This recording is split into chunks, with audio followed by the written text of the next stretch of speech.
Manajemen risiko di bidang keuangan yang terjadi di Indonesia, yang judulnya spesifik market risk PT Gudang Garam.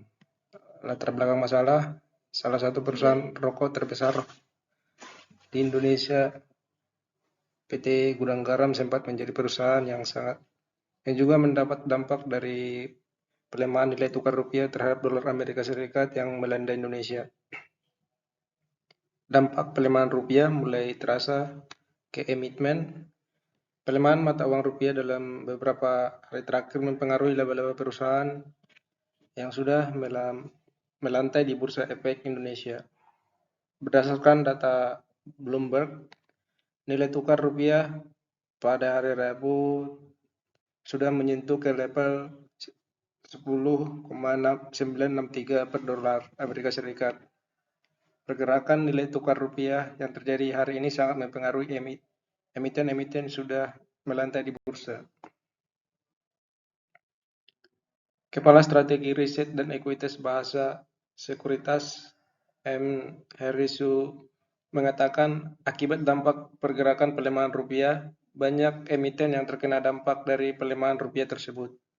Jelaslah, pelemahan rupiah itu sangat jelek untuk pasar, tapi emiten yang mempunyai utang berdasarkan mata uang dolar AS, ujar Heri ketika ditemui dalam acara Halal Bihalal Bara Group dan Market Update di Geraha CIMB Niaga.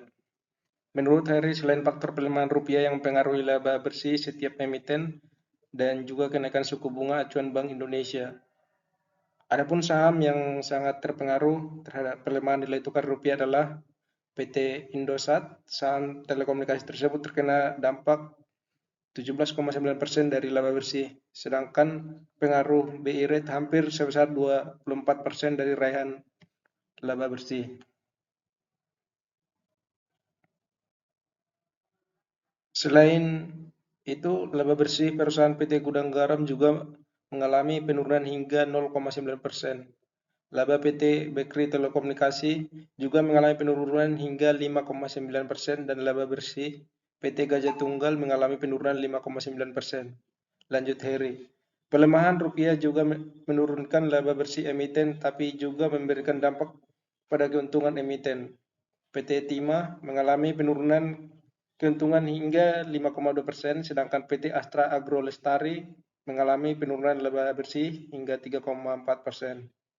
Pelemahan mata uang rupiah juga berdampak pada PT Sarana Menara Nusantara mengalami penurunan laba bersih hingga sebesar 3,9%.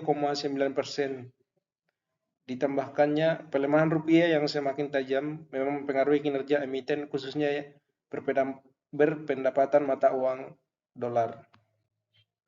Berdasarkan berita di atas, PT Gudang Garam menjadi salah satu perusahaan yang mengalami penurunan laba bersihnya sebesar 0,9% akibat melemahnya nilai rupiah.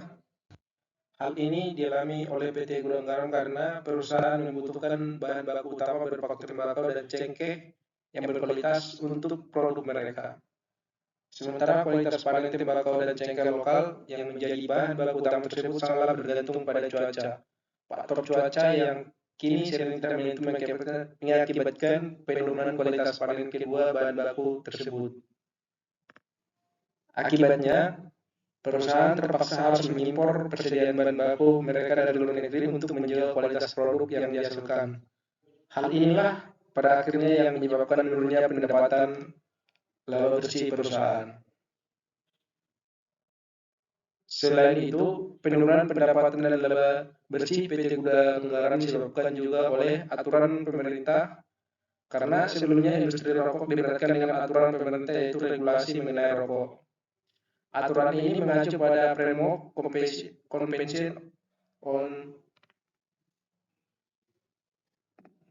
yang dicanangkan oleh WHO pada tahun 2003.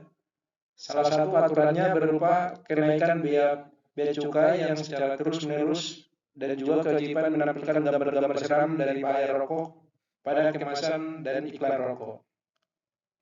Biaya pita cukai dan PPN Gudang Garam pada tahun 2013 mencapai 29 triliun atau setara 67% dari total beban biaya pokok penjualan Gudang Garam. Jika dibandingkan dengan pendapatan penjualan, maka biaya cukai gudang garam setara dengan 54% hasil pendapatan penjualan perusahaan. Artinya, 54% dari total pendapatan penjualan gudang garam tahun 2013 digunakan untuk membayar bea cukai dan PPN. Selanjutnya, jika dilihat dalam beberapa tahun belakang, kontribusi biaya cukai dan PPN tersebut nilainya selalu di atas 50% dari total pendapatan penjualan gudang garam.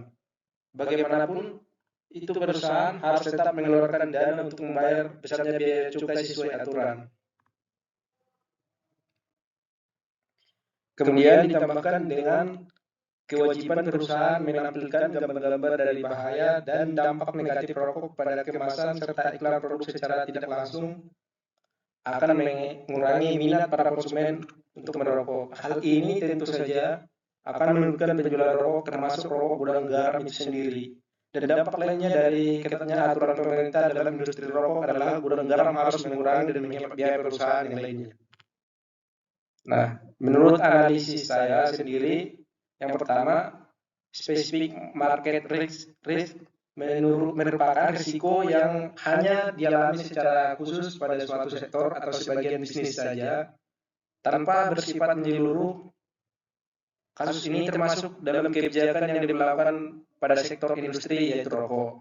Yang kedua, sesuai dengan pembahasan studi kasus di atas, PT Gudang Garam ikut merasakan dampak dari penurunan nilai tukar rupiah yang berakibatnya menurunnya laba bersih perusahaan. Hal itu kemudian juga berdampak pada pembagian dividen kepada para pemegang saham, serta peraturan pemerintah yang dapat menurunkan penjualan produk serta pendapatan perusahaan.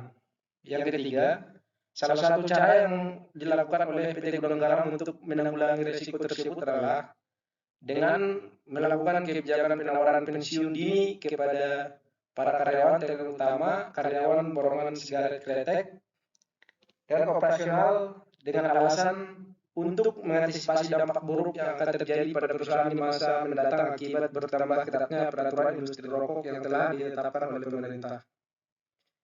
Yang keempat, dari kedua studi kasus perusahaan tersebut dapat menjadi contoh penerapan manajemen risiko di perusahaan. Penerapan manajemen risiko diharapkan berfungsi dengan baik untuk kepentingan perusahaan. Yang terakhir, pada akhirnya manajemen risiko bertujuan untuk mendorong dan mendukung pengembangan pengelolaan risiko usaha perusahaan dengan penerapan prinsip dalam manajemen risiko. Baik, sekian hasil presentasi saya manajemen risiko. Terima kasih.